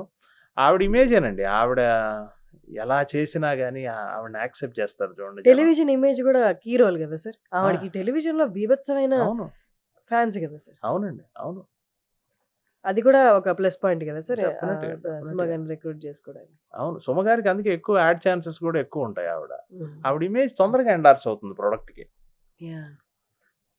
ఎండార్స్ చేసుకోవటం ముఖ్యం గదా! ఇప్పుడు హ్మ్. మీరు సెలబ్రిటీ అనుకోండి. మీ ఇమేజ్‌ని నేను ఉపయోగించుకోవాలి గదా! హ్మ్. నా ప్రొడక్ట్ అమ్ముకోవటంలో మీ తాలూకు ఇమేజ్‌ని తెచ్చి నేను బూస్ట్ చేయాలి గదా! ఆ యాహ్! ఎండార్స్‌మెంట్ ఈజీ ఆవిడతో. అది ఈజీ. సగం ఆ! కష్టం ఆ! తగ్గిపోతది. ఆవిడకుండే ఒక యూనిక్‌నెస్ ఉంది. ఆవిడకుండే ఒక లైవ్‌నెస్, ఒక అందరితో ఈమె అందరి మనిషి. నా యాహ్! నా తల్లి కరెక్ట్. ఈవిడ, నా చెల్లి ఈవిడ, నా అక్క ఈవిడ. అట్లాంటి ఒక ఒక ఒక ఇంటమసీ ఇదుంది గదా! హ్మ్. అక్కడ ఆవిడతో ఈజీ. ఎండార్స్‌మెంట్ ఈజీ అవుతుంది. ఆ! సగం వరకు ఈజీ అవును. అయిపోద్ది. అందుకేనండి నేను జెప్పేది. ఆర్టిస్టులు, సెలబ్రిటీస్‌కుండే ఇమేజే మెయిన్. ఆ హ్మ్. ఇమేజ్‌కి తగినట్టుగా మనం ఫిల్మ్ మేకింగ్ జేయాలి. ఆ ఇమేజ్‌ని ఎండార్స్ చేయాలి. హ్మ్. ఇది ఆర్ట్ సినిమా గాదు గదా! ఇప్పుడు ఆర్ట్ సినిమా అంటే డబ్బులు రావు. కాబట్టి మనం ఎన్ని ప్రయోగాలైనా జేయొచ్చు. ఇది కమర్షియల్ సినిమా. అడ్వర్టైజ్‌మెంట్ అనేది ఫక్తు కమర్షియల్ సినిమా. హ్మ్. ఇక్కడ మనల్ని నమ్మి డబ్బులు ఖర్చు పెడుతున్నారు, లక్షలు ఖర్చు పెడుతున్నారు అంటే, హ్మ్. ఇప్పుడు ఆ సెలబ్రిటీ తాలూకు ఖర్చు, ప్రొడక్షన్ ఖర్చు అవన్నీ వర్కౌట్ అయ్యి తీరాల్సిందే. హ్మ్. ఖచ్చితంగా ఆ ప్రొడక్ట్‌ని కొనేలాగా మనం ప్రేరేపించాల్సిందే. హ్మ్. ఇందాక గూడా నేను అదే జెప్పాను. ఆర్టిస్ట్ స్వభావం ఒకలాగా ఉంటే మీరు యాడ్ ఇంకోలాగా జేస్తే ఎక్కడ ఎండార్స్ అవుతుంది? హ్మ్. కదా! కరెక్ట్. ఎండాకాలం స్వెటర్ యేసుకున్నట్టు అట్లా ఉంటుంది అని నా భావన. సార్ ప్రతి యాడ్ ఫిల్మ్‌కి సెట్ ఏసుకోవాలి అంటే గుర్తొచ్చేది ఆర్ఎఫ్‌సి 'రామోజీ ఫిల్మ్ సిటీ'. అవునండి. అవును. మొన్న రీసెంట్‌గా వారు కన్నుమూశారు అవునండి. రామోజీరావు గారు. అవునండి. మీరు ఆయనతో కూడా కలిసి చాలానే వర్క్ చేసుంటారు. ఒక్కసారి ఆయనతో ఉన్న మీ పరిచయం గురించి. ఒకసారి వారిని కలిశాను. వారి టైం తీసుకొని వెళ్ళి నమస్కారం చేసుకొనొచ్చాను. వ్యక్తిగతంగా కలిసిందైతే ఒకసారే. కానీ వారి సంస్థలకు సంబంధించిన యాడ్స్ రూపొందించే అవకాశం నాకు చాలా సార్లొచ్చింది. హ్మ్. ఉదాహరణకి 'మార్గదర్శి' 60 ఇయర్స్ అయిన సందర్భంగా ఒక ప్రత్యేకమైన డాక్యుమెంటరీ చేయించారు. హ్మ్. ఆ అవకాశం నాకే వచ్చింది. హ్మ్. అది చాలా ప్రెస్టీజియస్ ఇది. అండ్ 'కళాంజలి' సంస్థకు సంబంధించి 'కళాంజలి' హ్మ్. చీరల హ్మ్. సంబంధించి చాలా సార్లు యాడ్స్ చేసే అవకాశం నాకొచ్చింది. హ్మ్. అట్లాగే 'రామోజీ ఫిల్మ్ సిటీలో' వందల యాడ్స్ షూట్ చేశాను. నాకు తెలిసి కనీసం ఒక 150 నుంచి 175 యాడ్స్ అక్కడే షూట్ చేసుంటాను నేను. హ్మ్. అలా వారితో అనుబంధం. అట్లా ఆహ్, ఆ సంస్థతో అనుబంధం ప్లస్ రామోజీరావు గారి పట్ల కొన్ని లక్షల మంది ఎలా అయితే గౌరవభావాన్ని, ప్రేమని పెంచుకున్నారో నాకు వారి పట్ల అంతే ఒక హ్మ్. ప్రేమ భావం, ఆదర భావం వారి నుంచి కూడా నాకంతే మీన్స్ వారి సంస్థల నుంచి కూడా నాకంతే ఎంకరేజ్‌మెంట్ వచ్చింది. హ్మ్. సార్ మొన్న రీసెంట్‌గా ఒకటి చూసాను నేను.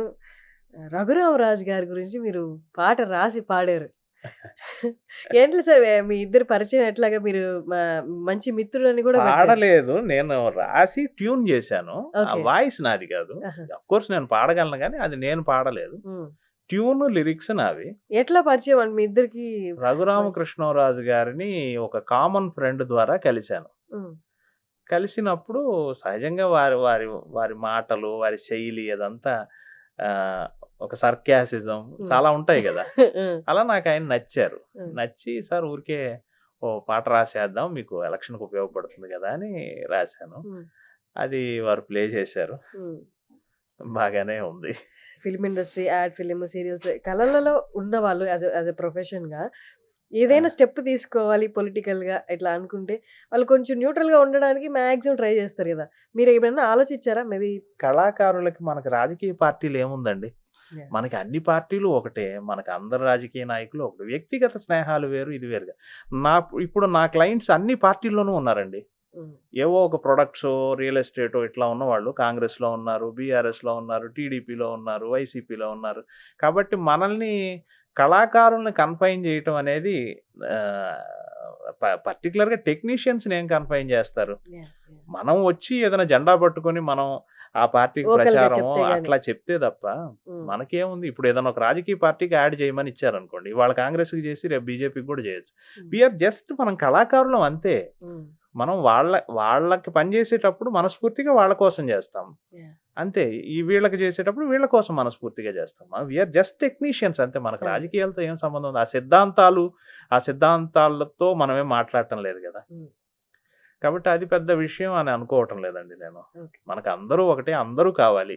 అన్ని రాజకీయ పార్టీలు బాగుండాలి, దేశం బాగుండాలి. అదే. It's nice sir.